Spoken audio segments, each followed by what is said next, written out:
قالت: عادني رسول الله صلى الله عليه وسلم وأنا مريضة، فقال: أبشري يا أم العلاء، فإن مرض المسلم يذهب الله به خطاياه كما تذهب النار خبث الذهب والفضة. وبه قال حدثنا مسدد قال حدثنا يحيى قال وحدثنا محمد بن بشار قال حدثنا عثمان بن عمر di sini, tak betul Amrin sepatutnya. Amrin. حدثنا عثمان بن عمرو قال أبو داود وهذا لفظ ابن بشار عن أبي عامر الخزاز عن ابن أبي مليكة عن عائشة قالت: قلت يا رسول الله إني لأعلم أشد آية في القرآن. قال: أية آية يا عائشة؟ قالت: قول الله تعالى: من يعمل سوءا يجز به. قال: أما علمت يا عائشة أن المؤمن تصيبه النكبة أو الشوكة ويكافأ بأسوأ عمله، ومن حوسب عذب. قالت: أليس الله يقول فسوف يحاسب حسابا يسيرا. قال: ذاكم العرض يا عائشة، من نوقش الحساب عذب. قال أبو داود وهذا لفظ ابن بشار قال حدثنا ابن أبي مليكة. Itu dua hadis di bawah bab ketiga ini. Kita balik semula tempat mula-mula baca tadi. Di sini untuk melihat terjemahan kedua-dua hadis itu dengan tajuk babnya. Bab ketiga, melawat wanita yang sakit. Ini menziarahi wanita yang sakit. Imam Abu Dawud dengan sanadnya meriwayatkan daripada Abdul Malik bin Umair daripada Ummul Ala, beliau berkata Rasulullah sallallahu alaihi wasallam pernah melawat ketika aku sedang sakit. Lalu baginda sallallahu alaihi wasallam bersabda, bergembiralah wahai Ummul Ala, kerana Allah menghilangkan dosa-dosa seseorang muslim dengan sebab sakitnya, sebagaimana api menghilangkan kotoran emas dan perak. Imam Abu Dawud dengan sanadnya meriwayatkan daripada Uthman bin Amr. Abu Dawud berkata ini adalah lafaz. Kalau kita baca semualah. Musaddad meriwayatkan kepada kami, katanya Yahya meriwayatkan kepada kami. Muhammad bin Bashar juga meriwayatkan kepada kami, katanya Uthman bin Amr meriwayatkan kepada kami. Abu Dawud berkata ini adalah lafaz Ibnu Bashar daripada Abi Amir Al-Khazzaz, daripada Ibni Abi Mulaikah, daripada Aisyah. Katanya, aku pernah berkata, wahai Rasulullah, sesungguhnya aku mengetahui ayat Al-Quran yang paling keras. Baginda bertanya, ayat apakah itu wahai Aisyah? Aisyah menjawab firman Allah Ta'ala yang bermaksud, sesiapa yang melakukan apa-apa kejahatan, ia akan dibalas dengan sebabnya. An-Nisa ayat 123. Baginda SAW bersabda, tidakkah engkau tahu bahawa seseorang mukmin yang ditimpa musibah atau duri, terkena duri pun sudah dikira sebagai balasan bagi perbuatannya yang paling buruk. Sesiapa yang dihisap, ia akan diazab. Aisyah bertanya, bukankah Allah telah berfirman, bermaksud, maka dia akan dikira dengan perkiraan, yakni hisab yang mudah. Baginda SAW bersabda, itu hanyalah pembentangan amalan, wahai Aisyah. Sesiapa yang kira-kira amalannya dipersoal, maka ia akan diazab. Kata Abu Dawud, ini adalah lafaz Ibnu Bashar.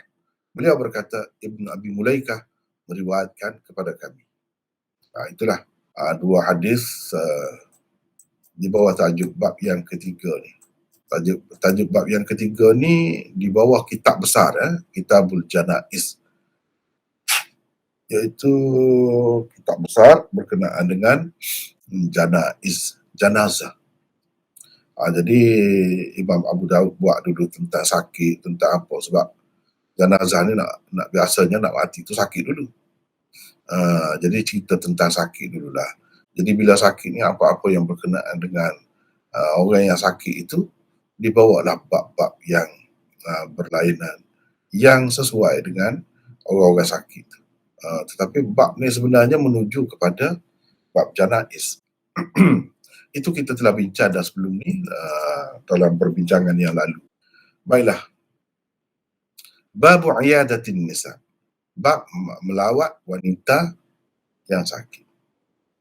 Kita ada nota ni, nota 24 sini.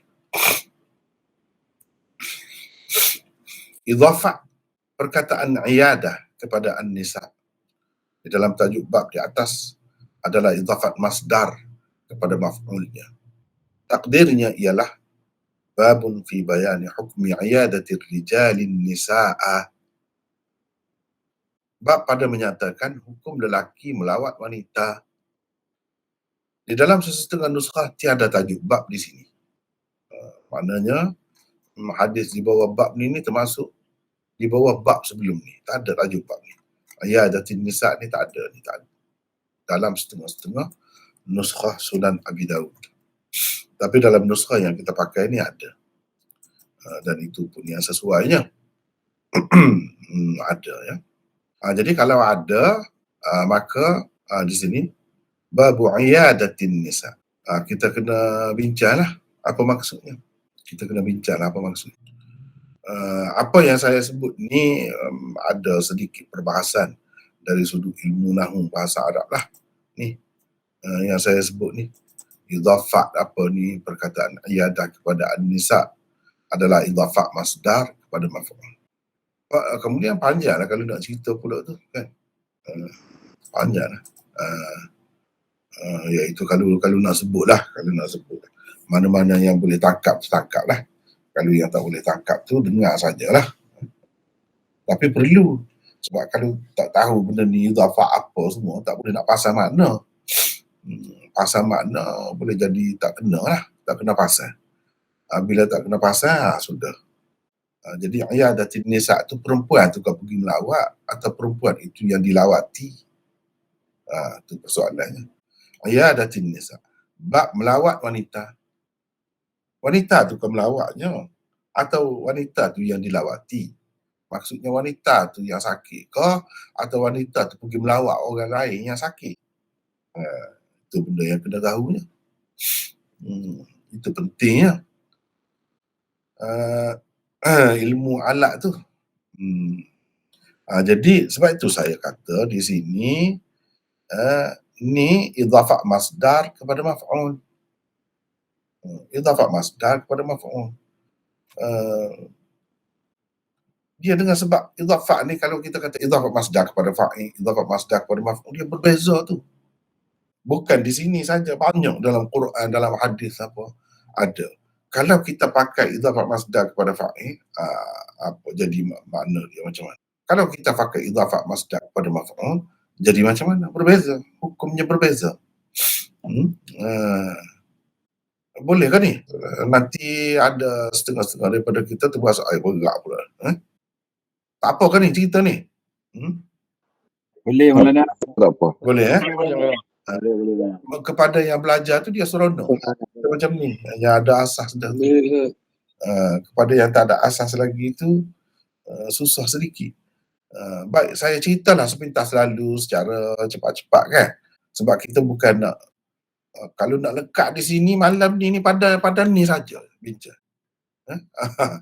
Malam ni pada ni tak sempat dah nak bahas hadis pun tak sempat dah.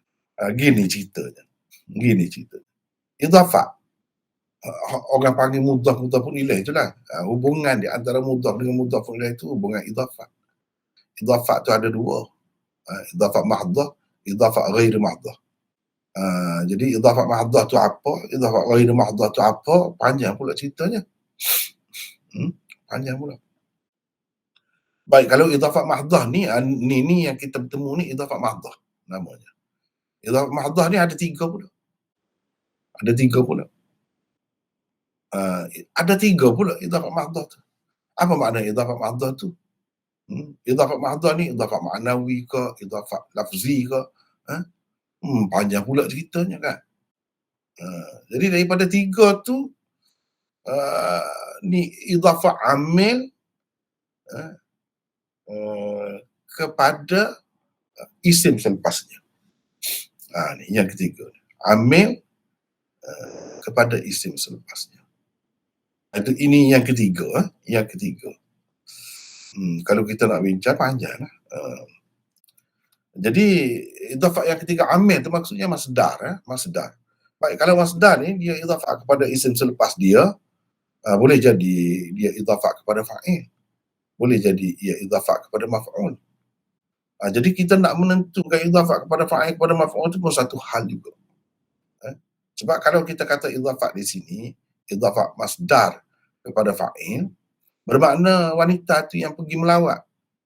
Orang sakitnya orang lain. Wanita tu tidak sakit, dia yang pergi melawat. Kalau kita kata idhafah masdar ni kepada maf'ul, wanita tu sakit. Dia yang dilawati. Orang yang melawat dia tu, siapa pula? Lelaki ke perempuan? Kira-kiranya perempuan tak ada masalah kalau perempuan, sama-sama perempuan nak pergi melawat. Kira-kiranya lelaki lah yang menimbulkan masalahnya. Boleh ke tidak? Lelaki nak pergi melawat orang perempuan yang sakit. Boleh ke tidak? Apa hukumnya?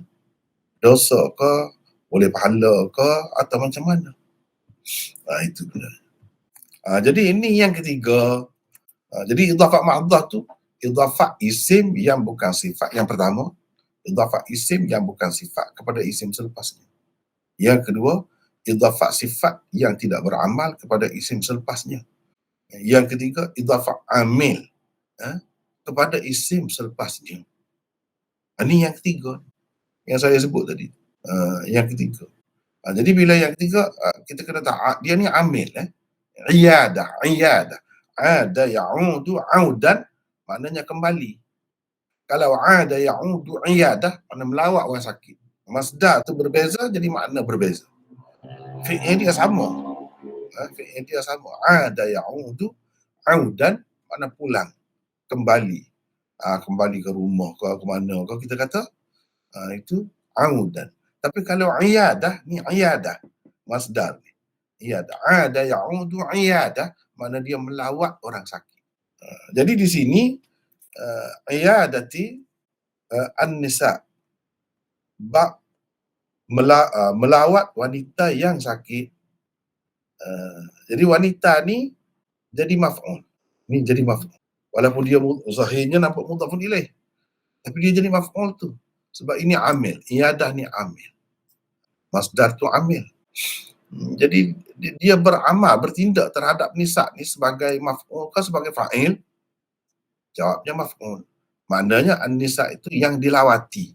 An-nisa itu sakit. Wanita itu sakit. Jadi yang melawatnya siapa? Kalau kita kata lelaki, perempuan, tak ada masalah itu. Apa masalahnya? Tak ada masalah. Jadi yang sesuainya kita kata, inilah apa ni yang saya buat takdir ni. Babun fi bayani hukmi iyadatir rijali an-nisa'a. Jadi an-nisa'a. Ni cuba tengok ni. Mansub. An-nisa'a ni mansub. Sebab dia jadi maf'ul sebenarnya. Apabila kita buat keluar fa'il dia ni, ar-rijali ni, fa'il dia ni lah yang jadi mudhafun ilaih sebenarnya kepada iyadah ni. Jadi dia ni, an-nisa ni jadi maf'ul. Ar-rijali ni fa'il. Yang pergi melawat tu lelaki. Yang dilawati wanita. Jadi nak ceritanya hukum ni, hukum lelaki melawat wanita. Apa hukumnya? Boleh ke tidak boleh? Haram ke atau harus ke atau sunat ke atau macam mana? Itu nak cerita tentang itu. Dengan sebab itu penting kita kena tahu ni iyadah ni idhafah kepada an-nisa ni sebagai apa? Maf'ulnya ke atau sebagai fa'ilnya? Jawabnya maf'ulnya. Mana bab pada menyatakan hukum lelaki melawat wanita. Dan kan tidak tangkap tu. Sebab saya pun tidak nak panjang-panjang situ, secara ringkas saja. Soleh ada ke tidak soleh? Ada Maulana. Ada. Sihat ke soleh? Alhamdulillah. Selamat Raya Maulana. Ya, selamat Hari Raya. Habis dah raya ni soleh. Saya heran juga orang Malaysia ni raya sampai sebulan. Ya, Syawal lagi kita. Tak apalah. Soleh boleh tangkap ke tadi? InsyaAllah boleh faham Maulana. Boleh Ha. itu ceritanya. Jadi maknanya kalau kita nak baca terjemahan saja boleh dah. Pakailah terjemahan orang yang terjemah dengan baik, boleh faham lah. Macam kita terjemah tu tengok hadis boleh, tapi kalau kita nak pergi secara lebih halus lagi, kena bincang semua tu. Tetapi kalau kita untuk umum, tak ada guna ni. Saya sebut ni, idhafat perkataan iadah kepada an-nisa ni tak ada guna. Sebab orang ramai bukan faham apa itu idhafat apa semua. Tapi dah kita ni sekarang ni belajar kitab Sunan Abi Daud kan. Dan kita belajar ni kitab Sunan Abi Daud yang lengkap. Bersama dengan tajuk dia, bersama dengan sanad dia. Kena bincang semualah. Kalau tidak, macam mana awak faham ini ni wanita yang dilawati. Bukan wanita tu yang melawat. Apa alasannya? Kena boleh cerita lah. Itulah yang kita cerita sekarang ni. Jadi idhafah iyadah tu kepada an-nisa adalah idhafah masdar kepada maf'ulnya, bukan kepada fa'ilnya. Itu ceritanya. Ringkas cerita. Kemudian idhafah ni termasuk dalam idhafah mahdhah. Bila idhafah mahdhah ni dia ada takdir. Dia ada takdir haraf jar di celah ni. Di sini. Biasanya takdirkan lam lah. Ya datir rijal lin nisa. Li ada li di sini. Macam mana pula kita tahu ni takdirnya lam, tidak takdir fi, tidak takdir min. Itu panjang cerita lah. Sebab tu saya pun tidaklah nak pergi panjang-panjang sangat. Cumanya sepintas lalu ya, sepintas lalu.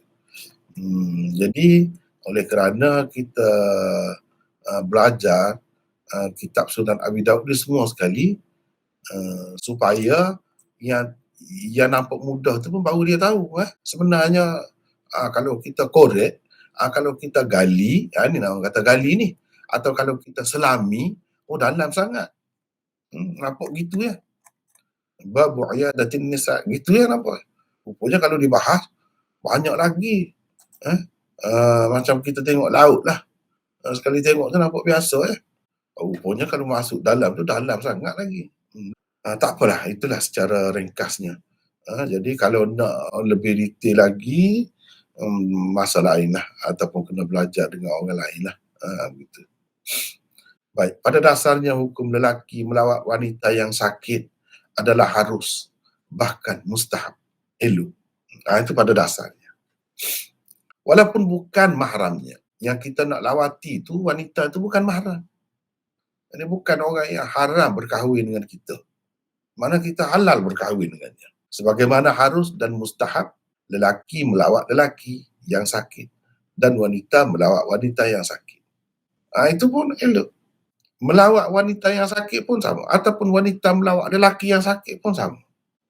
Pada dasarnya, harus. Bahkan mustahab. Mustahab elok. Kira-kiranya ada pahala lah. Larangan melawat wanita dan sebaliknya yang bukan mahram baru ada apabila ia boleh menimbulkan fitnah atau mereka berada dalam khulwah, yang keadaan berdua-duaan tanpa kewujudan mahram bersama, tanpa ada mahramnya, tanpa ada isterinya atau suaminya bersama. Kalau ada, boleh. Tak ada suami pun, ada adik-adik dia ke yang lelaki, boleh. Tidak khulwah. Yang khulwah tu barulah tak boleh. Menimbulkan fitnah. Ataupun kalau tidak khulwah pun menimbulkan fitnah lah. Fitnah ni luas. Luas fitnah. Menimbulkan keadaan tidak baik lah. Keadaan tidak baik. Kesan yang buruk kepada yang melawat, kepada yang dilawati, ataupun kepada orang yang ada di sebelahnya, apa semua tu, itu termasuk semua fitnah. Tidak kata fitnah ni macam mana, contohlah saya buat contohlah. Katakanlah lelaki dengan perempuan tu, perempuan yang sakit tu dia ada hubungan dulu, ada hubungan, ialah lelaki dengan perempuan ada hubungan, kekasih dia ke kita kata, contoh saja ni kan, lepas tu tak jadi kahwin, kahwin dengan orang lain, pergi. Kalau isteri dia tahu dan isteri dia tahu, tidak akan menimbulkan fitnah. Itu fitnah lah tu. Tak mesti fitnah ni macam mana, fitnah lah tu. Menyebabkan jadi berkelahi pula, jadi bertengkar pula bila balik tu. Isteri dia kata masih ingat lagi pada kekasih lama dia. Itu fitnah lah tu. Ataupun sebaliknya sama. Maknanya dalam masyarakat Islam ni tak mahu menyebabkan jadi keruh suasana. Perasaan tu jadi tersinggung perasaan. Atau menimbulkan macam-macam prasangka yang bukan-bukan. Itu semua fitnah. Tak mestinya mana fitnah tu dia pergi berdakak. Dakak apa? Orang sakit. Sakit dia bukan masalah tu. Banyak lagi. Perkara-perkara lain yang menyebabkan tidak baguslah, tak elok. Ada kesan buruk kepada dua-duanya ataupun kepada orang lain. Isterinya atau suaminya. Begitu. Kalau tidak tahu pun mungkin kemudian hari tahu, dia macam-macam timbul tu. Syaitan boleh menimbulkan permusuhan pula di situ. Kalau ada fitnah tak boleh lah. Kalau tidak ada fitnah, pada dasarnya boleh. Bahkan setengah-setengah tu memang dia tidak ada apa-apa, hubungan tak ada apa, memang mesra. Memang mesra, baik. Bahkan kalau tak pergi melawat dia berasa sedih, dia memerlukan. Dia nak tengok sekali. Sebab dia tak tahu nak mati ke tidak. Nak minta maaf ke apa ke, kita kata. Boleh jadi. Jadi kalau dalam suasana itu, tak jadi masalah. Antara bukti keharusannya, dan memang ia disyariatkan, ialah hadis ke-3092 di atas. Nabi SAW telah melawat salah seorang sahabat wanitanya yang bukan mahram, bernama Ummul Ala. Nabi pergi melawat, padahal dia bukan mahram. Jadi bila Nabi SAW buat, dan ini tidak khusus dengan Nabi SAW, selepas Nabi pun sahabat-sahabat pun pergi lagi ziarah. Kalau mansuh ke ataupun khusus dengan Nabi ke, tentu sahabat-sahabat tak buat. Ini tidak. Mana Nabi pergi itu untuk syariat, mensyariatkan. Maksudnya eloklah buat begitu. Elok buat begitu.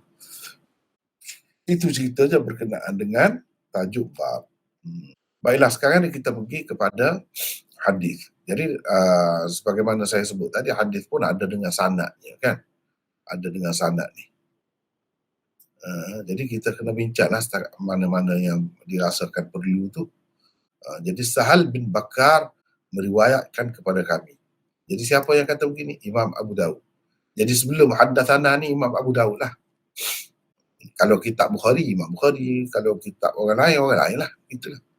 Kalau Tirmizi, sebelum daripada haddatsana mula-mula tu, pengarang tu lah. Itu maksudnya. Imam Abu Daud kata, Sahal bin Bakar meriwayatkan kepada kami daripada Abi Awanah. Jadi siapa Sahal bin Bakar ni? Sahal bin Bakar bin Bishr Ad-Darimi Al-Basri. Abu Bishr adalah kunyahnya. Sahal seorang perawi thiqah. Walaupun kadang-kadang ada juga berlaku waham kepadanya. Ada juga kekeliru, dia terkeliru. Dia adalah perawi Bukhari, Abu Daud dan An-Nasai. Meninggal dunia pada tahun 227 Hijrah. Itu Sahal bin Bakar. Akhirnya dia ni guru kepada Imam Abu Daud lah. Dia kata dia ambil hadis ini diriwayatkan kepada kami daripada Abi Awanah. Abi Awanah, nama sebenarnya ialah Waddah bin Abdullah Al-Yashkuri. Abu Awanah adalah seorang perawi thiqah dan beliau merupakan salah seorang perawi ke-66 kitab utama hadis. Abu Awanah meninggal dunia pada tahun 176. 176 Hijrah. Daripada Abdul Malik bin Umair. Abu Awanah ambil hadis ini daripada siapa? Daripada Abdul Malik bin Umair. Ini 27. Al-Farasi, Al-Lakhmi, Al-Kufi, Al-Qibti. Abu Umar adalah kunyahnya. Beliau juga thiqah dan merupakan salah seorang perawi ke-66 kitab utama hadis. Ali bin Al-Madini berkata beliau mempunyai sekitar 200 hadis sahaja. Walaupun Abdul Malik seorang perawi thiqah, tetapi dia juga perawi saduq dan mudallis. Maknanya perawi ini thiqah tapi tidaklah tahap tinggi sangat, tahap perawi hasan sahaja. Kemudian dia ada pula sifat mudallis itu. Bila sifat mudallis ni ada, kena berhati-hati sikitlah. Di sini beliau telah meriwayatkan daripada Ummul Ala secara an-ana. Bila perawi mudallis dia meriwayatkan secara an-ana, maka ada kemungkinan sanad itu terputus. Ada kemungkinan. Kemungkinan tu ada. Tak mesti putus. Tapi kemungkinan tu ada. Kerana itulah kebanyakan ulama hadis tidak menerima hadis ini sebagai sahih. Paling tinggi pun mereka menganggapnya hasan. Abdul Malik meninggal dunia pada tahun 136 Hijrah ketika berumur lebih 100 tahun. Itu ceritanya. Dia mengambil hadis ini daripada Ummul Ala. Orang yang berkenaan lah, sahabiyah yang berkenaan. Ini nombor 28. Iaitu salah seorang sahabat wanita, sahabiyah Nabi SAW. Inilah satu-satunya hadis beliau di dalam Sunan Abi Dawud. Hadisnya selain diriwayatkan oleh Abdul Malik bin Umair, diriwayatkan juga oleh anak saudaranya, Hizam bin Hakim bin Hizam Al-Ansari. Begitu ceritanya. Ini Ummul Ala. Beliau berkata, Rasulullah SAW pernah melawatku ketika aku sedang sakit, pernah menziarahiku. Apa ni, kalau bahasa Malaysia ni, melawat ni, mana maksudnya melawat orang sakit. Ziarah orang sakit, itu maksud melawat itu. Ketika aku sedang sakit, saya takut terkeliru lah. Sebab ada juga peserta kita ni kan, yang jauh-jauh, mungkin tak berapa biasa dengan bahasa-bahasa macam ni, dia boleh jadi terkeliru. Boleh jadi terkeliru. Kalau melawat itu, boleh faham ke tidak Hafid? Al-Hafid? Alhamdulillah bisa. Bisa, boleh okey. Bisa tu boleh lah. Kalau bisa di Malaysia ni maknanya racun tu, yang beracun tu bisa. Bisa ular, bisa macam-macam tu kan. Itulah kata bahasa ni dia berbeza lah sedikit sebanyak, tapi Alhamdulillah kita masih boleh faham lagi. Masih boleh faham satu sama lain. Alhamdulillah. Jadi ketika aku sedang sakit, kata Ummul Ala. Ni nombor 29 nota ni. Sampai di sini saya nak sesiapalah daripada kita yang nak baca, sila baca. Sambung saya tadi. Kalau tidak jadi sebelah pihak saja pula. Sila, siapa nak baca ni?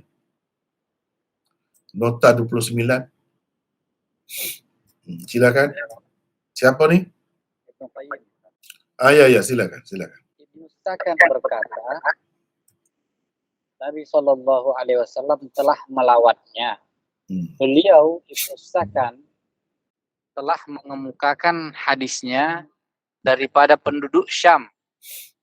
Kemudian beliau dan Ibnu Mandah mengemukakan pula riwayat daripada saluran Az-Zubaydi daripada Yunus bin Saif bahwa Hizam bin Hakim bin Hakim meriwayatkan kepadanya daripada emak saudara sebelah bapaknya yaitu Ummul Ala, bahwa Rasulullah Shallallahu Alaihi Wasallam telah melawatnya ketika beliau demam.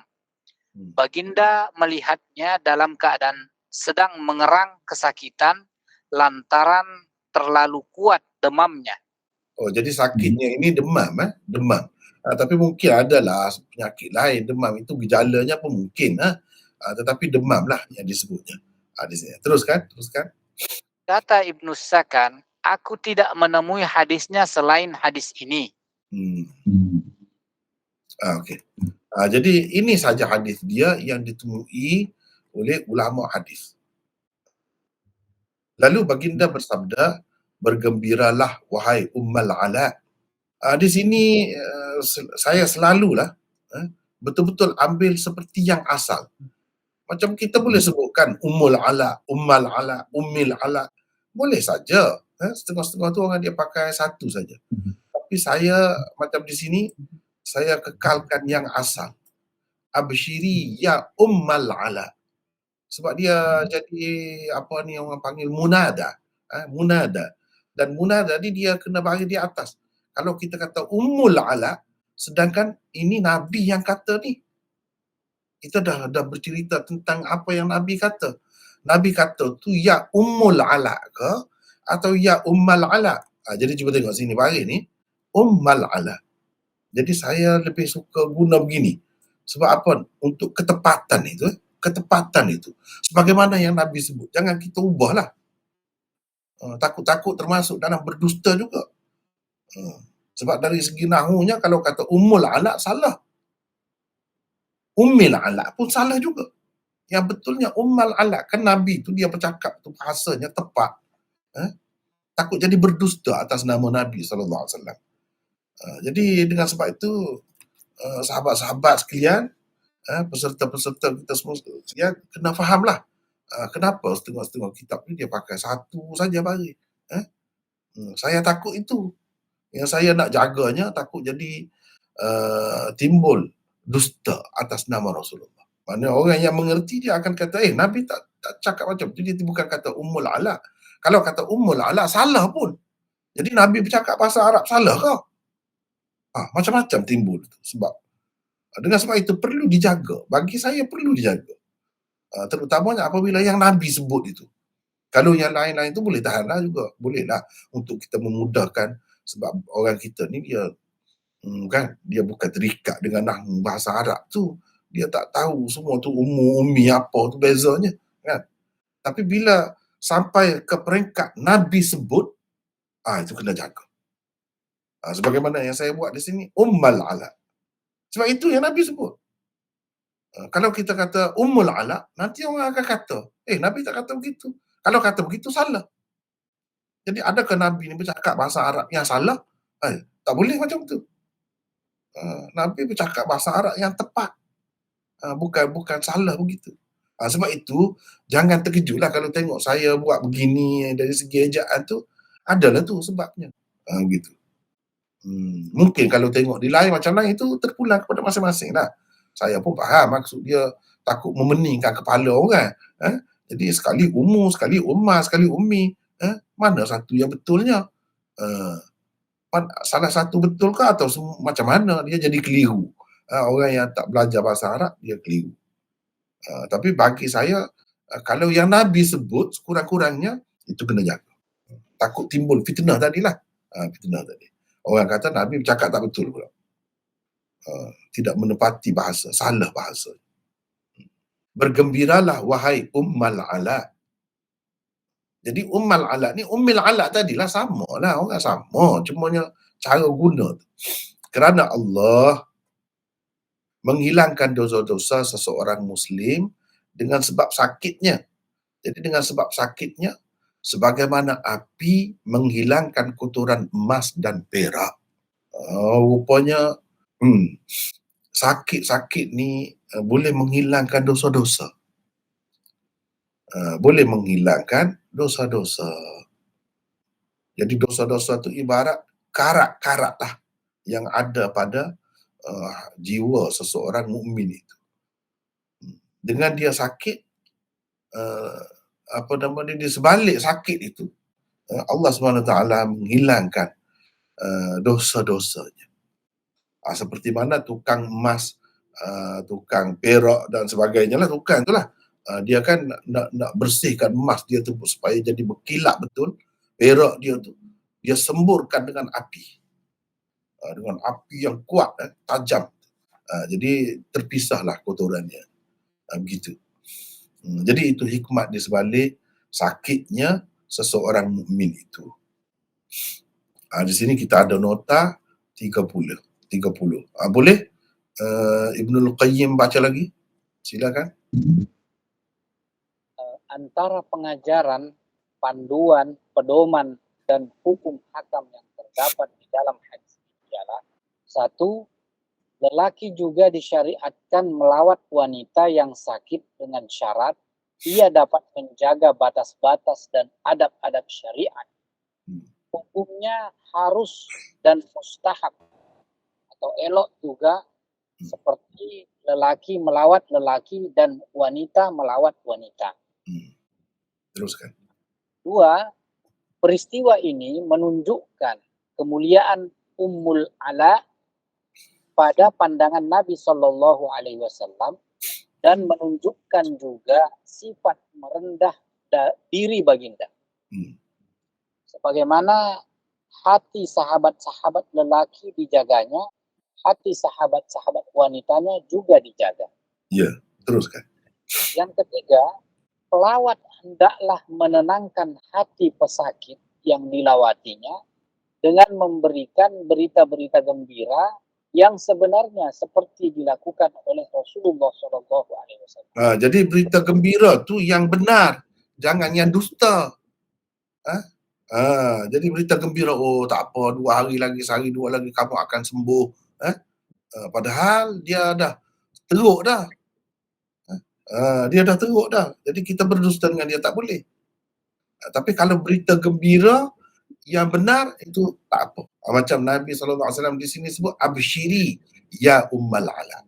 Terimalah berita gembira ini wahai Ummul Ala. Allah menghapuskan dosa-dosa begini-gini dia sebutkan. Itu cerita yang betul. Cerita yang betul-betul itu cerita perkara gaib itu. Allah buat begini. Dia sebagai seorang rasul mendapat wahyu daripada Allah, dia ceritakan dengan benar. Kalau kita tak boleh nak kata begitu. Sekarang ni kita boleh katalah. Sebab apa? Dah Nabi hadis ada. Dah hadis ada, kita boleh katalah. Sakit ni sebenarnya menghapuskan dosa-dosa. Kita boleh kata. Itu sebagai berita gembira kepada orang yang sakit. Mungkin dia belum tahu lagi. Itu betul. Betul tu kerana Nabi yang cerita. Kalau katakanlah Nabi tak cerita lagi perkara ni, nak mana-mana kata tak boleh. Itu dusta namanya. Jadi kalau bagi berita gembira yang benar, tak apa. Misalnya kita bertemu dengan doktor kata, tak ada itu sangat, dia tu begini-begini sahaja. Sehari 2 lagi boleh keluarlah daripada ward misalnya. Dan memang doktor cakap begitu dengan kita. Tak apa, boleh. Jangan kita menipu dia. Jangan menipu. Kalau ada hikmah, ada maslahah, tidak bagi tahu, tak apa. Tidak bagi tahu, tak apa. Tapi jangan berdusta. Jangan berdusta. Mana Islam ni sangat mementingkan bercakap benar di mana-mana pun. Begitu. Baik, teruskan lagi. 4. Hadis ini mengajar umat Islam supaya menerima takdir Allah Subhanahu wa taala untuk mereka dalam kehidupan di dunia ini. Ya, teruskan. Yang kelima, penyakit-penyakit yang menimpa orang-orang Islam yang bersabar menghadapinya boleh menghapuskan dan membersihkan dosa dan nodanya. Teruskan. 6. Berita gembira ini hanya khusus untuk orang-orang Islam sahaja. Jadi ini Nabi SAW bagi berita gembira ini kepada Ummul Ala. Dan orang-orang Islam yang lain, dalam hadis itu disebut orang mukmin, orang Muslim, dalam hadis yang lain, ini Muslim sahaja. Orang kafir tak ada kelebihan ini. Hanya kelebihan orang Islam sahaja. Orang kafir boleh dapat juga kelebihan ini. Bukan tak boleh dapat, tak mustahil dapat, tidak. Masuk Islam dapatlah kelebihan ini. Ini menunjukkan kelebihan seseorang itu sebagai orang Islam. Jadi kelebihan kita ni banyak. Sebagai orang Islam ni banyak kelebihannya. Antaranya ini. Teruskan. 7. Nabi Shallallahu Alaihi Wasallam selalu menggunakan perbandingan dan perumpamaan dalam hadis-hadis. Bersihnya manusia daripada dosa-dosa apabila ditimpa penyakit diumpamakan dengan bersihnya emas dan perak dari kotoran apabila dipanaskan. Ini selalu Nabi SAW. Teruskan. Hadis 3092 ini hanya bertaraf hasan karena di dalam sanadnya ada Abdul Malik bin Umair. Beliau seorang perawi saduq dan mudallis, walaupun disebut thiqah oleh sesetengah ulama rijalul hadis. Jadi sekejaplah. Bila seorang ulama hadis sebut tentang seseorang perawi itu thiqah, bukan bermakna terus dia tu jadi perawi sahih, ya. Kena tengok lagi perkataan-perkataan lain yang digunakan untuknya. Misalnya di samping disebut thiqah itu disebut juga dia tu perawi saduq. Ni saduq. Mudallis. Menunjukkan dia tu bukan taraf perawi sahih. Paling tinggi pun itu pada kedudukan perawi hasan. Perawi hasan. Teruskan. Al-Munziri dan lain-lain juga mengatakan ia hasan. Hadis ini dikemukakan oleh Abd bin Humaid di dalam Al-Muntakhab min Musnad Abd bin Humaid daripada hadis Abi Awana dengan sanad yang sama. Lihat hadis nomor 1564. At-Tabarani di dalam Al-Mu'jam Al-Kabir juz 25 muka surat 141 dan Abu Nuaim di dalam Ma'rifatus Sahabah juz 24 muka surat 300.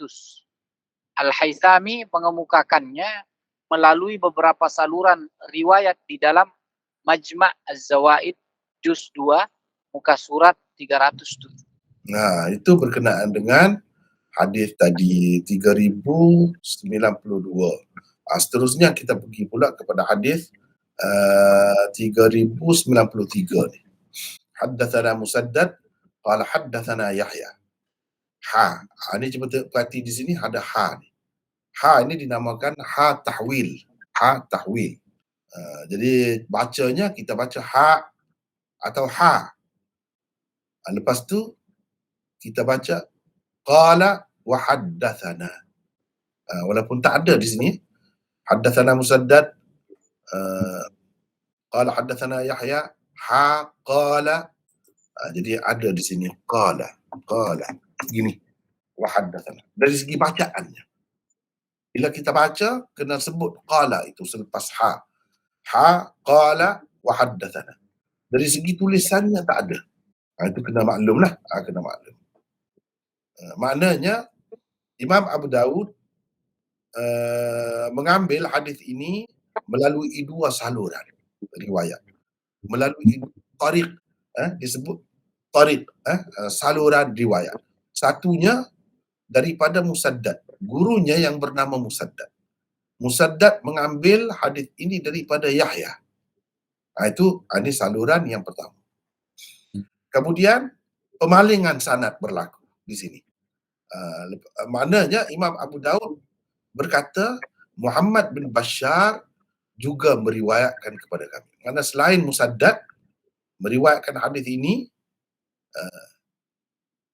Muhammad bin Bashar juga meriwayatkan kepada kami hadis ini. Tetapi beliau mengambil hadis ini daripada Uthman bin Amr, bukan daripada Yahya. Yang mengambil daripada Yahya ni Musaddad. Musaddad mengambil daripada Yahya. Muhammad bin Bashar, guru Imam Abu Daud ini yang kedua ni, mengambil daripada Uthman bin Amr. Lepas tu kata Abu Daud. Ni Abu Daud mencelah di sini. Wa hadza lafzu Ibn Bashar. Ini adalah lafaz Ibn Bashar. Ini mana? Ini maksudnya lafaz matan hadis di bawah ini. Begitu. Sebab itu saya buat ni. Abu Daud berkata ini adalah lafaz Ibnu Bashar. Yang ini lafaz apa? Lafaz matan riwayat Ibnu Bashar. Bukan lafaz matan riwayat Musaddad daripada Yahya, bukan. Yang di bawah ni lafaznya lafaz riwayat Muhammad bin Bashar daripada Uthman bin Amr, begitu. Itu maksudnya. Lepas tu daripada Abi Amir Al-Khazzaz, daripada Abi Amir Al-Khazzaz ini merujuk kepada riwayat Musaddad ini, saluran riwayat Musaddad ini. Maknanya Musaddad meriwayatkan daripada Yahya daripada, mana dengan an. Jadi an Abi Amir ini berdasarkan riwayat Musaddad, bukan riwayat Muhammad bin Bashar. Ini rumit sedikit ni. Sebab itu Imam Abu Daud di akhir hadis ini dia sebut, qala Abu Daud wa hadha lafzu ibn Bashar. Ini adalah lafaz Ibnu Bashar, yakni Muhammad bin Bashar. Dia kata apa? Haddatsana Ibnu Abi Mulaikah. Dia sebut dengan haddatsana. Lafaz mana dalam sanad tu dia sebut haddatsana. Jadi yang sebut daripada di sini Ani bin Abi Mulaikah, ini bukan Muhammad bin Bashar. Ini Musaddad. Musaddad dalam saluran riwayat dia sebut an Abi Amir Al-Khazzaz Ani bin Abi Mulaikah, bukan haddatsana Ibnu Abi Mulaikah, bukan. Tak apa, itu sepintas lalu. Dulu saya sebut, nanti kita tengok di bawah. Begitu. Jadi Yahya guru kepada Musaddad ini dengan Uthman bin Amr, kedua-dua mereka meriwayatkan daripada Abi Amir Al-Khazzaz ini. Jadi an Abi Amir Al-Khazzaz ini punca pengambilan Yahya dan Uthman bin Amr. Inilah perawi yang dikongsi bersama oleh dua saluran ini. Saluran pertama guru Abu Daud ialah Musaddad. Saluran kedua guru Abu Daud Muhammad bin Bashar. Yang mengambil daripada Abi Amir Al-Khazzaz ini guru kepada guru Abu Daud, iaitu Yahya dan juga Uthman bin Amr. Mereka berdua ni ambil daripada Abi Amir Al-Khazzaz.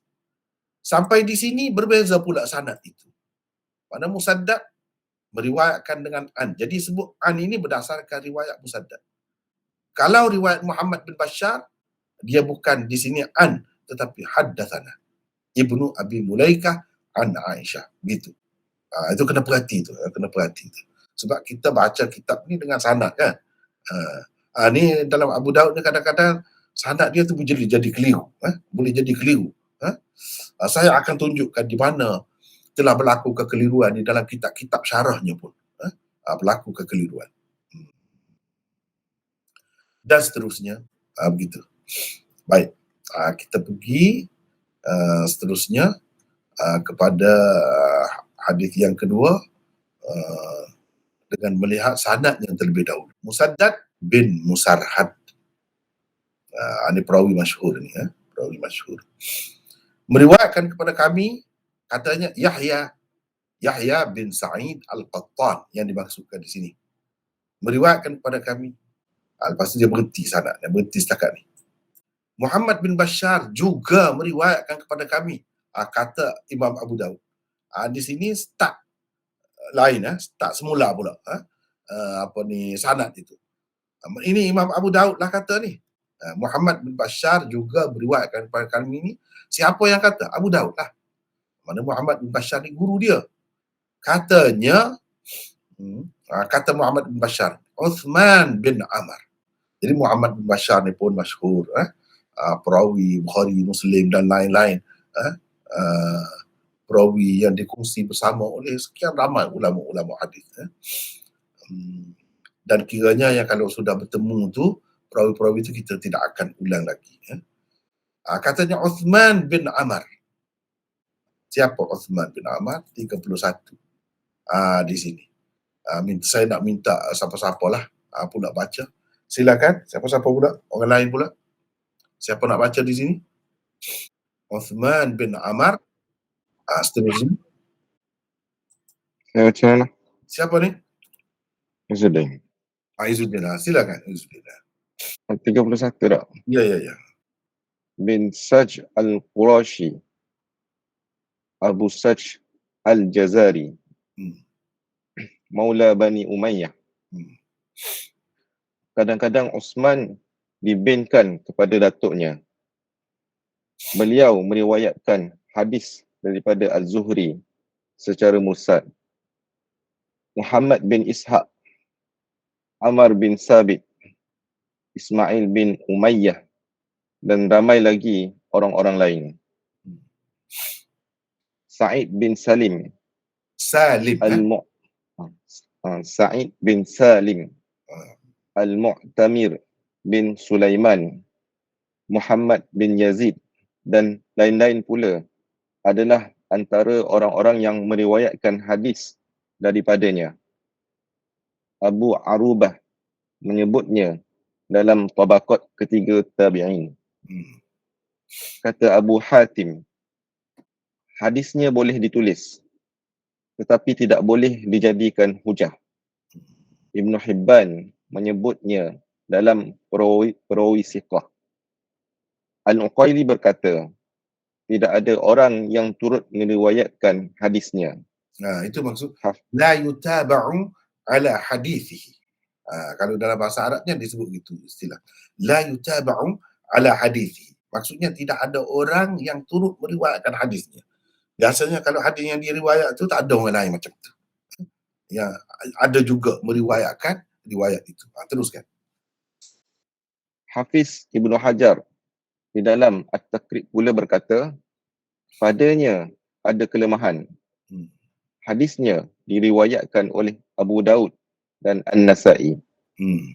Seterusnya nombor 32 itu dia Uthman bin Ammar ini mengambil riwayat ini daripada Abi Amir Al-Khazzaz.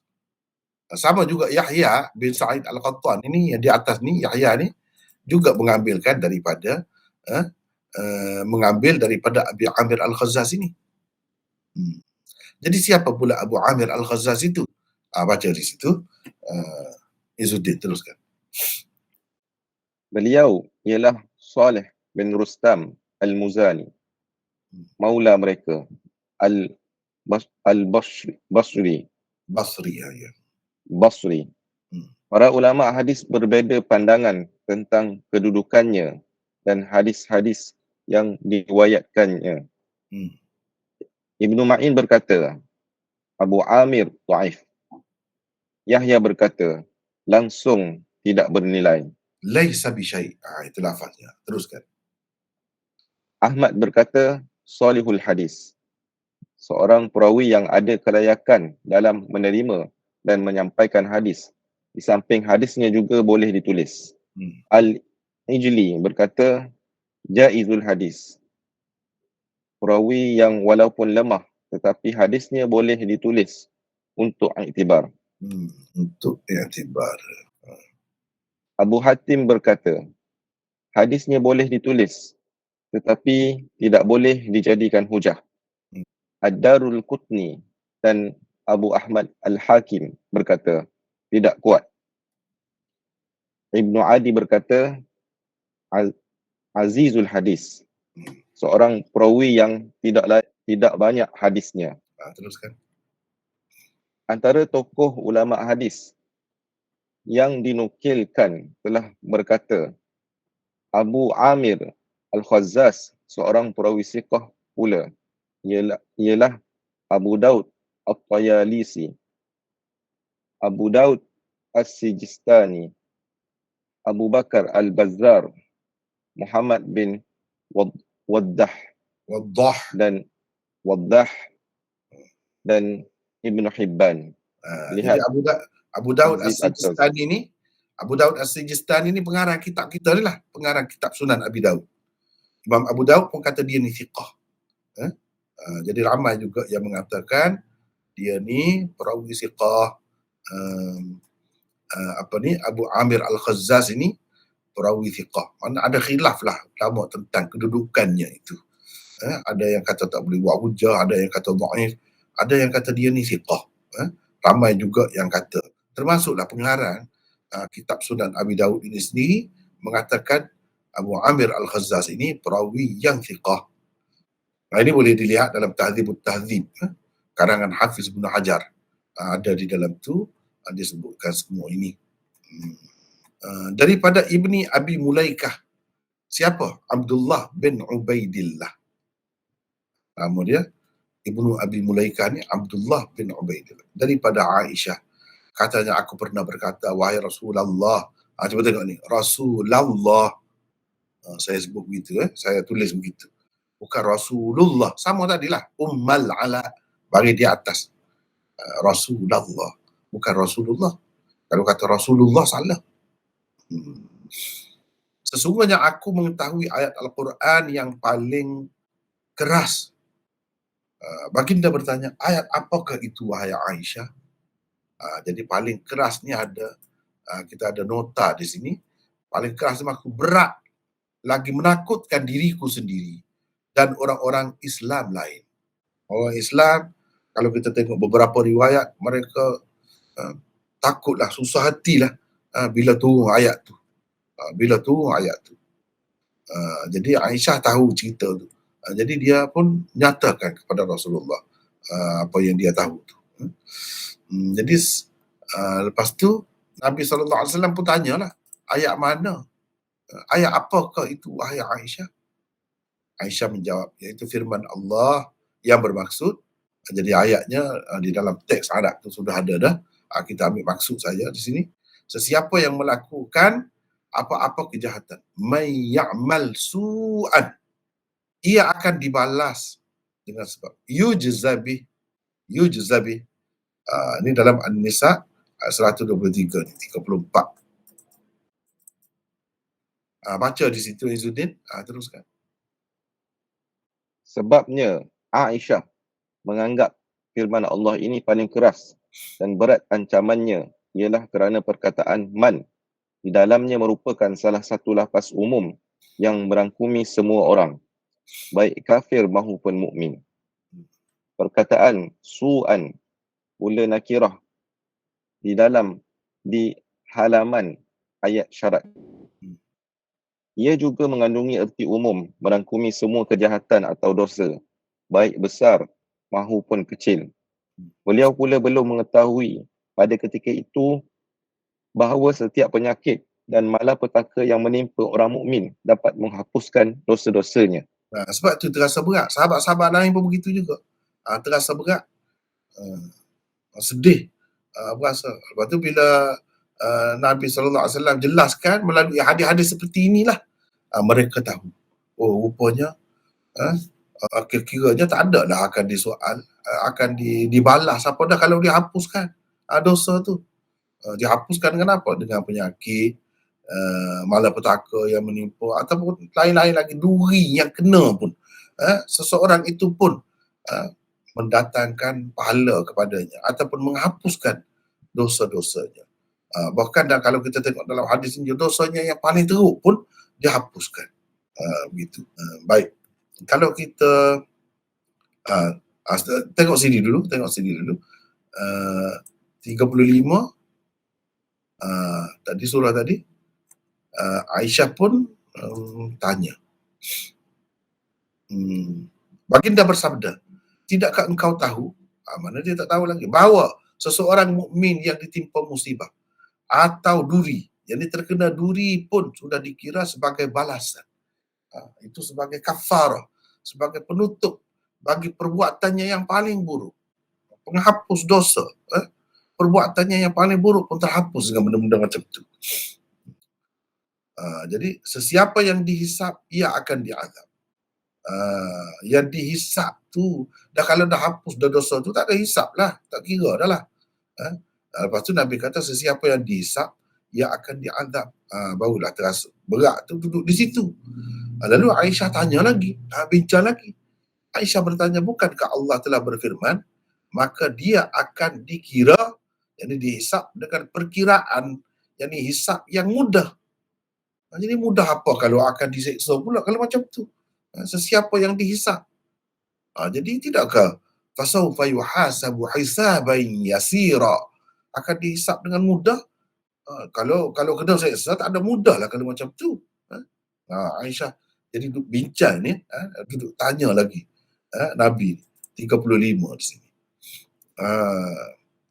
Jadi baca lagi situ apa ni, Izzuddin. Teruskan. Bukankah firman Allah ini menunjukkan orang yang dihisap dengan mudah tidak akan diseksa? Bukankah firman Allah seterusnya juga menunjukkan begitu? Wa yanqalibu ila ahlihi masrura. Bermaksud, dan ia akan pergi kepada keluarganya yang beriman dengan sukacita. Al-Insyiqaq ayat 9. Jadi, apakah ertinya sesiapa yang dihisap, ia akan diazab? Itu maksudnya, sebagaimana dijelaskan sendiri oleh Rasulullah sallallahu alaihi wasallam di akhir hadis ini, ialah sesiapa yang kira-kira amalannya dipersoal, maka ia akan diazab. Jadi yang akan diazab tu kalau disoal banyak. Mana disoal lagi, soal lagi, macam tu. Adapun ia disebut hisap saja, semata-mata hisap tu, kemukakan saja itu pun sudah dikira hisap dah. Itu yang mudah tu.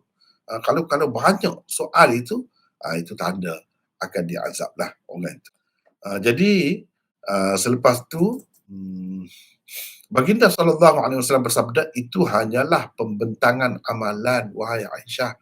Yang kata yang ringan itu lepas begitu tu, ringan itu pembentangan. Mana dikemukakan kepada Allah amalan manusia itu dikemukakan. Lalu begitu. Wahai Aisyah 36. Iaitu maksudnya ialah itu hanya pembentangan dosa-dosa manusia di hadapan Allah. Bukan lagi hisap sebenar-benarnya. Kalau hisap sebenarnya, itu yang kena seksa.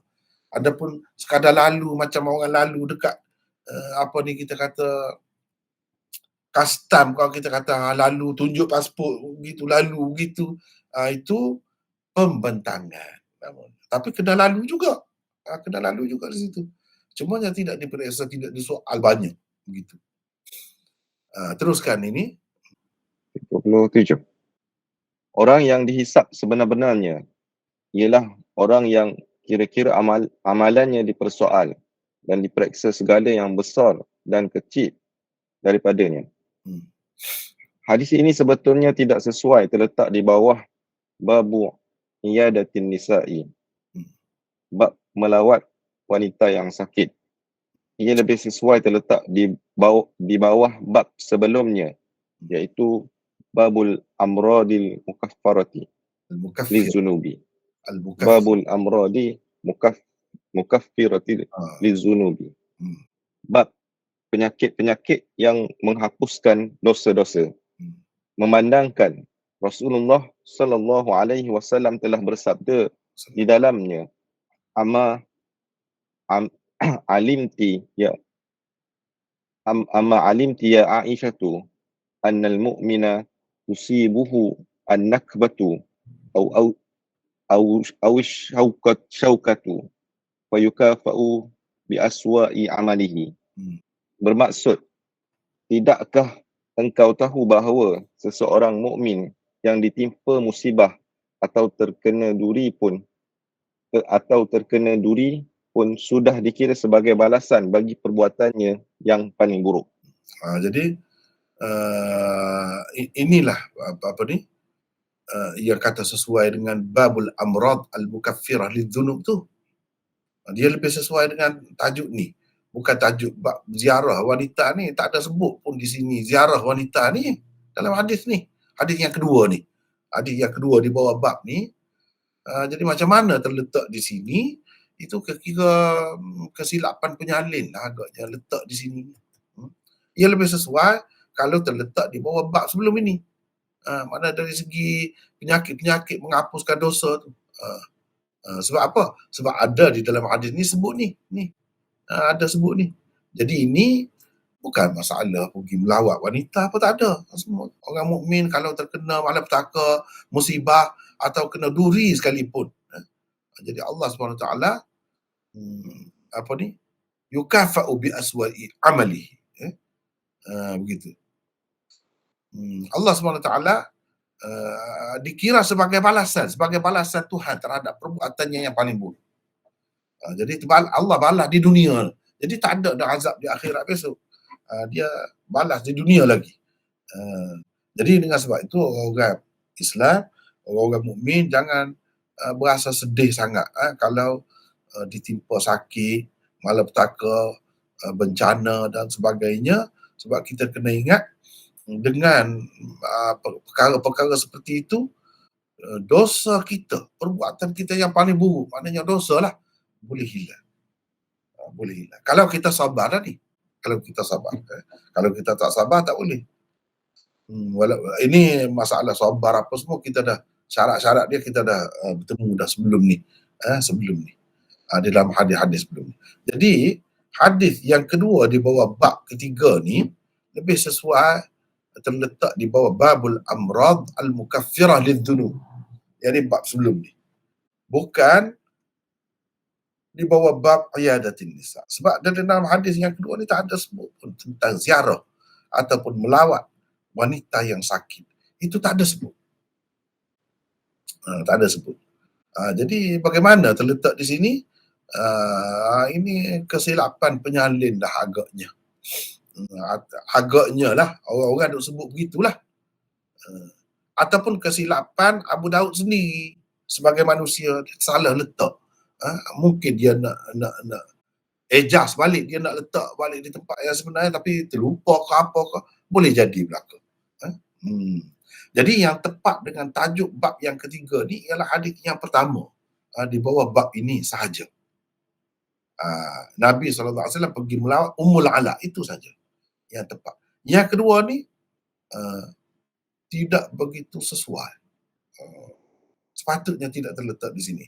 Tetapi dalam nuskha-nuskha yang kita pakai, dalam syarah-syarah Abu Daud ini, memang ada sebut hadis ni di sini. Kita nak kata macam mana?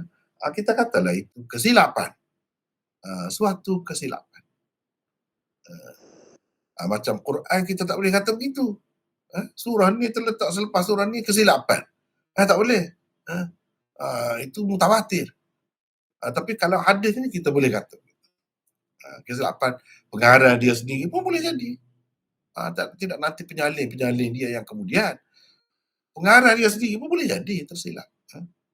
Ataupun dia zaman dulu kan bukan macam sekarang ni, komputer ada senang nak pindah sana, nak copy, nak cut, nak apa semua senang. Dulu kalau dah tulis tu, tulis itulah. Nak pindah pula tu satu hal juga. Mungkin tak ada kesempatan, kau terlupa ke apa ke, terus berada di situ hadis tadi. Itu keadaannya. Jadi kalau kita tengok hadis ini, di dalam syarah-syarahnya, semua ada. Cuba tengok ni. Ni ada di sini lah. Ada di sini. Selepas daripada hadis Ummul Ala tadi, hadis ni. Ni 3093. Yang tepatnya 3092 tadi, itu yang tepat dengan tajuknya. Ni babu iyadatin nisa. Yang tepat dengan tajuk dia ini. Begitu. Sama juga kalau kita tengok kitab Aunul Ma'bud. Di dalam Aunul Ma'bud sama juga iyadatin nisa. Cuma hadis nombor dia tu berbeza sedikit, dia lain lah. Saya tidak pakai penomboran kitab ini, kita pakai yang tadi ya. Cuba tengok sini. Hadis yang kedua, hadis Musaddad tadi, akhbarana Yahya, berada selepas itu. Di sini juga. Tetapi kalau kita perhatikan Aunul Ma'bud ke lain-lain kitab ke, di sini dia tak ada komen apa. Dia tak ada komen apa tentang kedudukan itu. Tapi kalau kita tengok dalam Al-Manhalul Azbil Mawrud, umpamanya dia ada sebut di sini sekejap ya. Ni. Hadzal hadis ghairu munasib li bab iyadati an-nisa, bal lahu munasabah bi bab al-amrad al-mukaffira lidh-dhunub bi'tibari qawlihi innal muslim tusibuhu an-nakbah ilah. Lebih sesuai di situ. Inilah yang saya sebut tadi. Sama juga dalam Badlul Majhud, dia pun ada sebut juga. Babu iyadatin nisa. Bahkan daripada awal lagi dalam kitab ni dia sebut, dalam nuskah Mesir, tajuk bab ini tak ada ni, tajuk bab yang ketiga dia tak ada. Lepas tu dia sebut, cuba tengok di sini. Ni cuba tengok. Hadzal hadis la munasabata lahu bi bab iyadatin nisa. Tak ada kaitannya hadis ni dengan bab melawat wanita yang sakit ni. Bahkan dia ada kesesuaian, ada kalau nak sesuai pun dengan bab sebelumnya. Itu bab mana? Yang bab yang kita sebut tadi lah. Babul amrad al-mukaffirah lidhunub. Lebih sesuai dengan itu. Sama juga disebut sini. Atau kalau kita tengok lagi di sini, syarah Sunan Abi Daud oleh Ibnu Ruslan. Ibnu Ruslan. Ni Iyadatul Marid. Ni ada juga. 3092, 3093. Ni ada. Dia tak ada sebut di sini. Kedudukan yang sepatutnya apa semua tu tak ada sebut di sini. Ya. Seterusnya kata Abu Daud.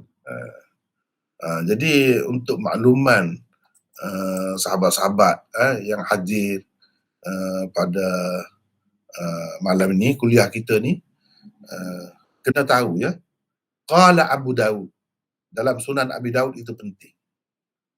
Dan setengah-setengah tempatnya memang rumit. Bahkan dalam syarah-syarah, setengah-setengah syarah tu pun dia terkeliru di situ. Sehingga dia salah faham. Jadi dengan sebab itu, bagi saya lah dalam banyak-banyak syarah ni, yang terbaik kalau dalam bab ini, dalam bab qala Abu Daud itu, ialah Badlul Majhud. Badlul Majhud paling detail. Nak banding dengan yang lain-lain lah. Baik. Ini qala Abu Daud. Jadi qala Abu Daud ni seperti saya telah sebut dah sebelum ni, ulama-ulama kita buat kitab-kitab yang berasingan untuk bincangkan qala Abu Daud itu. Takut-takut jadi tersalah. Sebab di sini ada tersalah. Nanti saya tunjuk nanti. Yang tersalah tu. Dalam setengah-setengah kitab, salah faham. Berlaku. Jadi pensyarah-pensyarah tu bukan calon-calon orang dah. Kira-kiranya. Tapi berlaku juga. Itu menunjukkan qala Abu Daud ni tempat yang rumit. Dalam Aunul Ma'bud dia tidak ada semua tempat perbincangan tentang qala Abu Daud itu. Setengah-setengah tu dia tinggal begitu saja. Dan banyak juga kesilapan yang berlaku dan diperbetulkan oleh pengarang Badlul Majhud sebab dia ditulis kemudian. Diperbetulkan. Jadi di sini kata Abu Daud. Abu Daud ni Abu Daud mana? Pengarang kita. Abu Daud As-Sijistani maksudnya. Ini adalah lafaz Ibnu Bashar. Beliau berkata, Ibnu Abi Mulaikah meriwayatkan kepada kami. Haddatsana Ibnu Abi Mulaikah. Kita ada nota 38 di sini. Siapa pula nak baca di sini? Silakan. Siapa? Baca sikit lagi ni. Safwan, baca Safwan. Lafaz riwayat Musaddad ialah daripada Ibni Abi Mulaikah. Mungkin ada orang berkata bahawa kata-kata Abu Daud di sini bercanggah dengan apa yang telah disebutnya di dalam sanad. Wa hadha lafzuhu an Abi Amir Al-Khazzaz an Ibni Abi Mulaikah. Kerana ia menunjukkan riwayat Ibnu Bashar adalah dengan lafaz an Ibni Abi Mulaikah, yakni secara an-anah. Kata-kata beliau, yakni Abu Daud di sini pula menunjukkan lafaz riwayat Ibnu Bashar ialah haddatsana Ibnu Abi Mulaikah. Maka jawapannya ialah kata-katanya di dalam sanad wa hadha lafzuhu merujuk kepada lafaz matan hadis. Lafaz matan hadis adalah lafaz Ibnu Bashar. Kata-katanya setelah selesai mengemukakan matan hadis, hadza lafz Ibnu Bashar pula bermaksud lafaznya di dalam sanad ialah haddatsana Ibnu Abi Mulaikah. Begitu. Ini yang saya ambil ni daripada Badlul Majhud sepenuhnya. Kalau kita tengok kitab-kitab lain kan, ini saya nak tunjuk termasuklah yang ni Syarah Ibnu Ruslan tadi, cuba kita tengok di sini. Di ujungnya dia tak bincang, dia bincang di awal tadi. Sebab dalam setengah-setengah nuskah di akhir tu tak ada dah. Dalam setengah-setengah nuskah saja ada. Baik, di sini cuba kita tengok. Ni cuba tengok ni. An Abi Amir Al-Khazzaz qala Abu Daud At-Tayalisi. Pula daripada mana mari Abu Daud At-Tayalisi ni pula? Padahal qala Abu Daud ni Abu Daud pengarang kitab kita ni lah. Di sini dia sebut qala Abu Daud At-Tayalisi wa Abu Daud As-Sijistani thiqah. Jadi makna perawi Abi Amir ini thiqah. Ini okeylah, tak apalah di sini. Wa hadha lafzu Ibn Bashar. Dia tak ada bincang di sini. Dia tak ada bincang di sini. Kalau kita tengok di sini, qala Abu Daud wa hadha lafzu Ibn Bashar. Qala haddathana Ibnu Abi Mulaikah. Mana Ibnu Bashar kata haddathana. Tadi kan ni dalam ni mula-mula tadi, cuba kita perhati di sini. Bukan haddathana Ibnu Abi Mulaikah, cuba tengok di sini. An Ibni Abi Mulaikah. Bukan haddathana. Jadi Imam Abu Daud nak cerita, nak kata an ini, kalau dengan an ini berdasarkan riwayat Musaddad. Riwayat Muhammad bin Bashar di tempat an ini haddathana. Itu dia nak cerita. Maksudnya Ibnu Bashar meriwayatkan hadis ini bitahdits. Dia kata haddathana daripada Ibni Abi Mulaikah. Berbeza dengan Musaddad kerana beliau meriwayatkannya daripada Ibnu Abi Mulaikah bil an'anah. Dalam setengah-setengah nuskha ibarat ini tak ada dah ni. Kemudian sebab tu dalam nuskha yang dipakai oleh Ibnu Ruslan tadi tak ada di akhir ni. Tak ada bincang pun. Baik, kalau kita tengok Aunul Ma'bud sama juga. Qala Muhammad bin Bashar dalam riwayat dia an Abi Amir Al-Khazzaz haddathana Ibnu Abi Mulaikah dengan sirah tahdits. Adapun Musaddad dia meriwayatkan dengan sirah an-ana. Itu. Dengan sirah an-ana. Dia sebut gitu je. Tapi jelas dah, betul dah lah tu. Betul dah, begitulah. Baik. Kalau kita tengok di sini,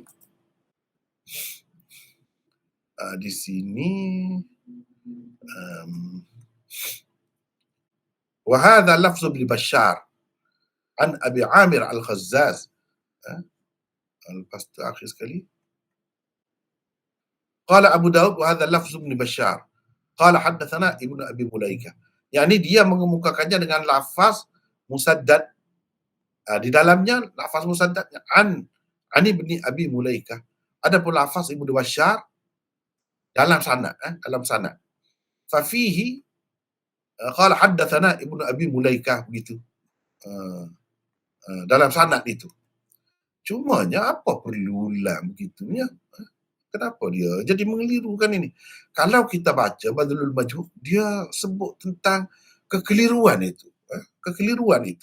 Jadi apa yang ana buat ini, yang saya buat ini, qala Abu Daud wa hadha lafzu Ibn Bashar, agak panjang cerita dia ni. Dia membahaskan tentang kekeliruan setengah-setengah orang. Mungkin orang keliru kata apa tadi? Hadha ini adalah lafaz Ibnu Bashar. Lepas tu Ani bin Abi Mulaikah.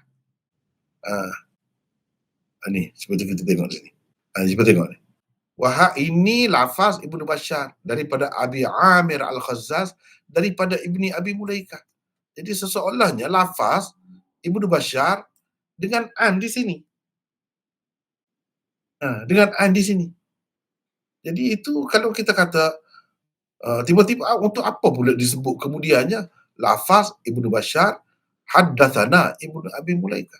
Sedangkan di sini mengelirukan, menyebabkan jadi orang tertanya. Ini seseolahnya dengan lafaz an ini adalah lafaz Ibnu Bashar dia sebut, bukan lafaz Musaddad. Jadi dia perbetulkan pula di kemudian ini apa maknanya? Lafaz Ibnu Bashar haddathana Ibnu Abi Mulaikah. Boleh faham. Maksudnya tadi an itu bukan lafaz Ibnu Bashar. Itu lafaz Musaddad. Tetapi boleh mengelirukan. Jadi pengarang Badlul Majhud, dia kata kita pakai hadza lafzuhu ni, lafzu Ibnu Ibn Bashar ini maksudnya merujuk kepada matan hadis itu. Lepas tu ni hadza lafzu Ibn Bashar ni merujuk kepada sanad. Sanadnya haddatsana Ibnu Abi Mulaikah itu Ibnu Bashar. Kalau an Ibni Abi Mulaikah itu Musaddad.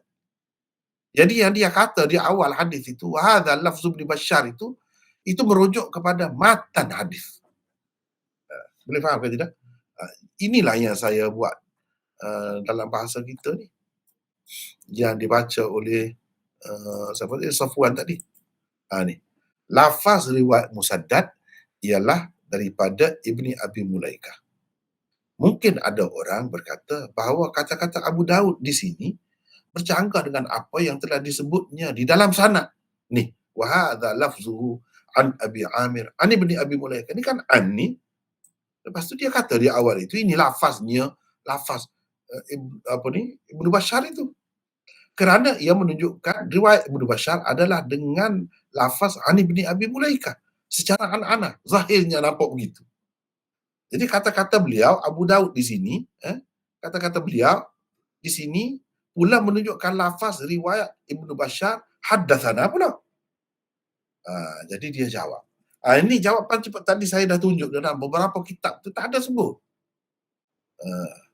Jawapan kepada kekeliruan yang mungkin timbul itu. Di sini dia jawab. Maka jawapannya ialah kata-katanya di dalam sanad tadi wa hadza lafzuhu merujuk kepada lafaz matan hadis. Sebab itu saya buat begini, cuba perhatikan. Cuba perhatikan. Ni. Abu Daud berkata, ini adalah lafaz Ibnu Bashar, lafaz matan riwayat. Sebab itu saya buat dalam kurungan gitu. Matan riwayat itu. Yang dia sebut dalam sanad ni merujuk kepada matan. Riwayat Ibnu Bashar itu. Yang disebut selepas hadis ni itu merujuk kepada sanad.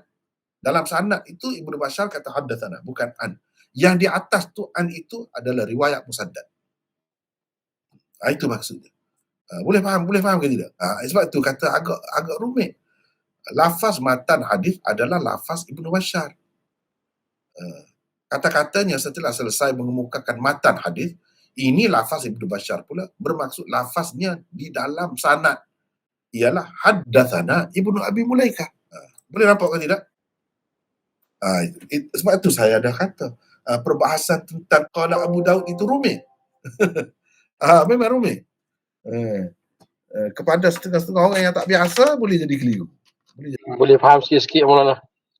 Jadi kena perhatilah, kena perhati ya. Perhati tengok yang saya buat tu yang terbaik lah kira-kiranya dalam banyak-banyak syarah tu saya ambil daripada Badrul Majud.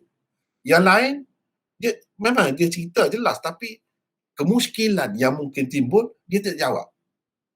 Dia tak jawab itu. Itu bezanya. Itu bezanya. Baik, kalau kita tengok di dalam kitab ini, ini Falah Buhbud syarah Urdu qala Abu Daud. Dia bincang tentang qala Abu Daud saja ni. Qala Abu Daud saja. Tapi ini dalam bahasa Urdu. Ini detail lah. Kita boleh tahu lah benda-benda macam tu. Dan dia pun banyak merujuk kepada Badrul Majhud juga. Begitulah. Jadi saya harap boleh faham lah. Itu yang uniknya. Kita kena tahu dalam Sunan Abi Daud ini apa yang uniknya. Qala Abu Daud. Komentar dia. Kadang-kadang dia salah faham. Jadi begitulah. Yang ada di sini tadi, yang saya sebut tadi, di syarah Ibnu Ruslan ini jangan keliru ya. Qala Abu Daud Sulaiman bin Daud At-Tayalisi. Cuba tengok keliru. Mana Abu Daud Sulaiman bin Daud At-Tayalisi ni pula? At-Tayalisi itu Abu Daud lain. Ni Abu Daud As-Sijistani. Pengarang cuba tengok ni.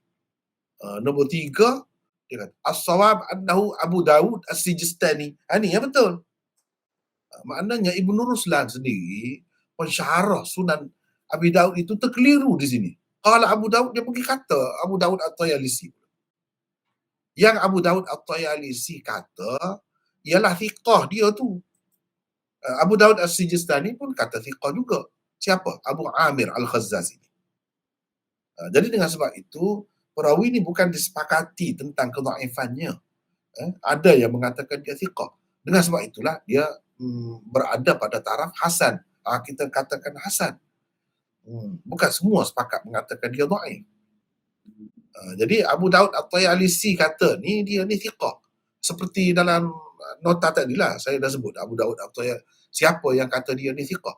Abu Daud At-Tayalisi, Abu Daud As-Sijistani, ya apa ni Ibnu Hibban dan ramai lagi yang lain kata dia thiqah. Tetapi di sini terkelirunya. Qala Abu Daud, dia sebut Sulaiman bin Daud At-Tayalisi. Ini silap. Sebab itu dalam ta'liq ni dia sebut.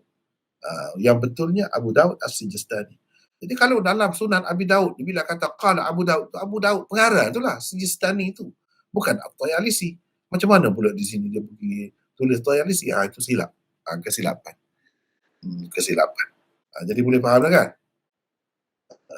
Jadi agak kita pergi itu bukan baca nota saya saja, saya bawa pergi kepada beberapa syarah yang lain, boleh tengok di mana tercicir, di mana berlaku kesilapan. Orang-orang yang besar, yang hebat-hebat pun dia ada juga salah silap di sana sini.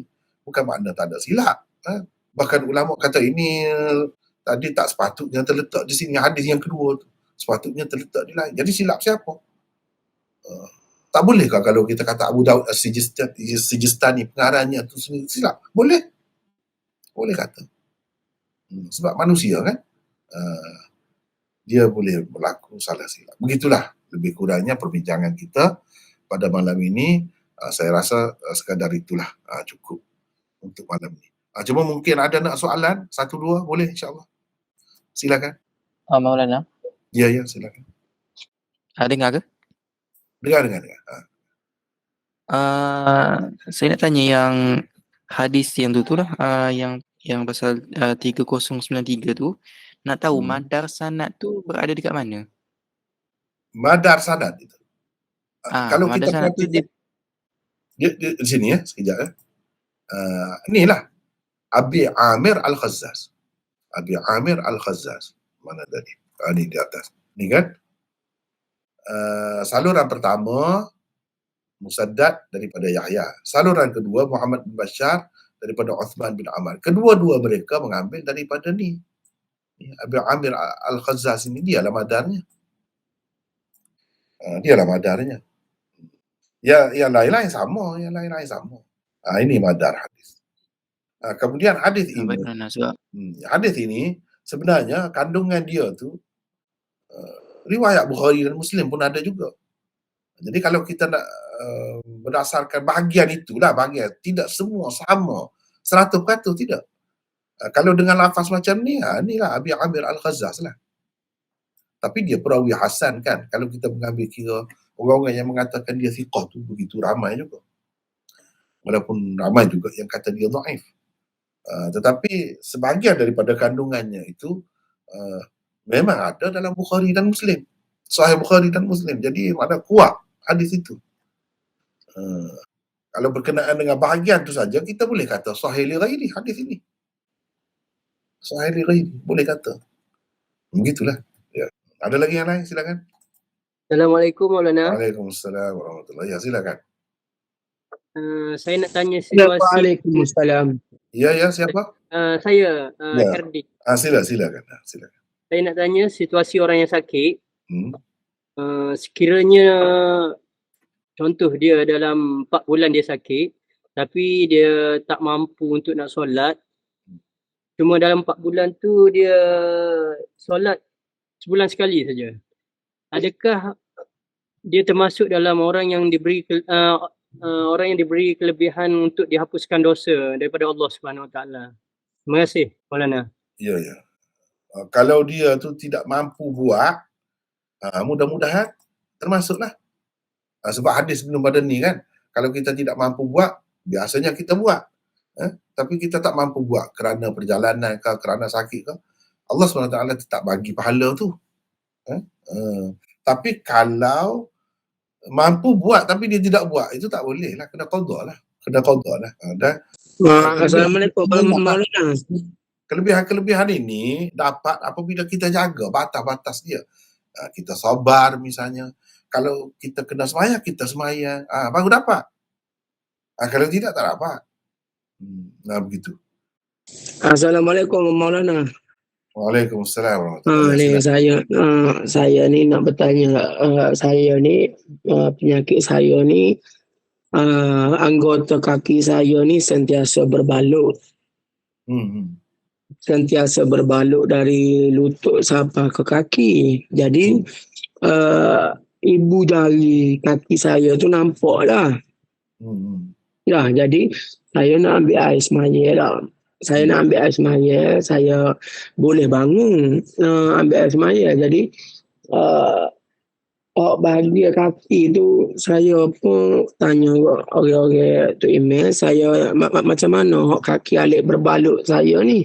Sebab saya berbalut 24 jam, saya ni sakit macam kalau bahasa kampung kita kat kaki gajah lah. Jadi doktor suruh saya sentiasa membalutlah kaki saya ni.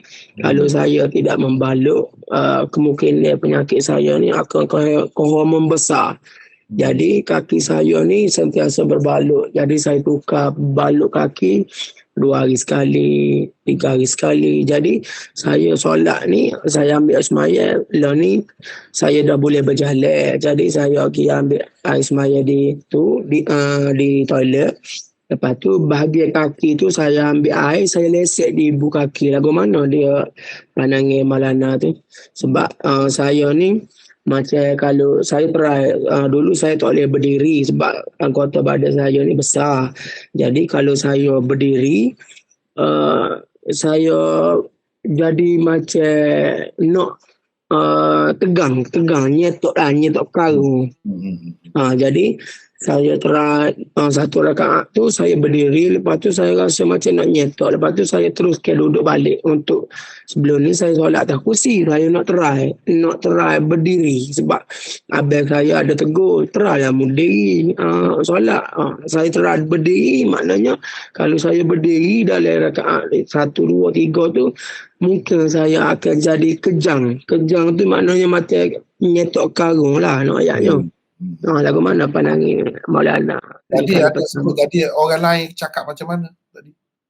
Dia kata tanya orang lain tadi, dia kata macam mana dia kena buat macam mana? Ada telefon contoh masa tu email dekat-dekat ni dia ya, kalau kaki berbalut dia guna penyembuh lah, maknanya penyembuh ada. Saya sentiasa bawa lah penyembuh saya untuk ambil wuduk ni kan. Macam sembuh di ibu kaki yang nampak tu, saya sembuh dengan air lah, maknanya saya sembuh sebab kaki dia start daripada lutut sampai ke kaki saya memang balut, kena balut. Jadi ibu kaki tu nampak lah. Jadi saya lesek sembuh di ibu kaki lah untuk ambil air semaya untuk cuci kaki tu. Dia tak ada sebut tentang tayamum apa semua, tak ada sebut. Dia ada sebut tentang macam tayamum, tapi buat masa sekarang ni saya ambil air semaya ni menggunakan nyembuh tu lah ni. Nyembuh tu di ibu kaki tu saya sembuh di ibu kaki saja, hak yang nampak kulit tu lah. Sebab hak lain hak start daripada lutut tu memang kena balut kaki tu. Yalah. Jadi sebenarnya tak perlu sembuh pun. Tak perlu sembuh pun. Basuh bahagian lain lah, mana kena basuh sapu kepala apa semua, situ tak payah. Jadi tak apa lah. Tak payah sembuh pun, tak payah sapu pun tak payah. Jadi gantikan dengan tayamum. Saya was-was tu lah, saya berasa nak bertanya tu. Okey. Terima kasih Maulana. Sama-sama. Ada lagi yang lain, sila boleh satu lagi insya-Allah. Assalamualaikum Maulana. Waalaikumsalam. Saya ni soalan berkaitan dengan Sunan Abu Daud jugalah, tapi saya berkaitan mukadimah tu, penyusunan Sunan Abu Daud ni Maulana. Saya pernah dengar ada seorang tokoh hadis jugalah mengatakan Sunan Abu Daud ni walaupun hadis dia dhaif, tapi sebenarnya taraf kebanyakan dia memang boleh diangkat menjadi hasan li ghairihi, kerana penyusunan Sunan Abu Daud ni daripada satu tajuk tu hadis depan tu sahih, tapi yang belakang tu dhaif, menyebabkan ada mutaba'ah syawahid. Minta pandangan Maulana. Betul lah. Kebanyakannya sahih ataupun hasan, kebanyakannya. Tapi ada juga yang memang betul-betul dhaif, diakui oleh semua sebagai dhaif pun ada juga. Kalau dalam bab hukum, kalau dia sebut hadis dhaif, kita kena ingat adalah tu mutabaatnya ataupun syawahid dia. Jadi dengan sebab mutabaat dan syawahid dia tu, hakikatnya hadis itu bertaraf hasan juga. Jadi kita boleh pakai jugalah. Betul lah tu. Betul lah tu. Ya. Oh, terima kasih Maulana. Ya, sama. Jadi saya rasa setakat itulah dulu ya. Untuk malam ni, setakat itu. Wallahu a'lam. Wa akhiru da'wana. Alhamdulillahirabbil alamin. Assalamualaikum warahmatullahi wabarakatuh. Waalaikumsalam. Waalaikumsalam warahmatullahi. Terima kasih Maulana. Terima kasih Maulana. Waalaikumsalam.